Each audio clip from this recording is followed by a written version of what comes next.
Il-minuta tibda issa. Moira Stafrace, kantawtriċi.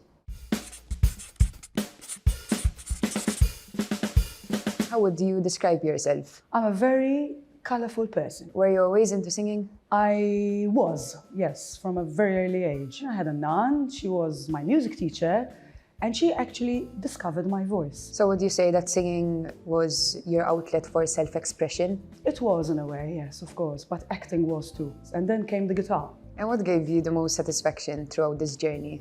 During all this time, you're enjoying it and you're loving it, because that's the most important thing after all, eh? It's not just achieving and being successful in what you love. How would you overcome self-doubt? I hibernate, focus, and talk to myself in the mirror. What are you working on currently? On the 17th of February at MCC, performing Guns N' Roses songs only with the Motor Philharmonic Orchestra.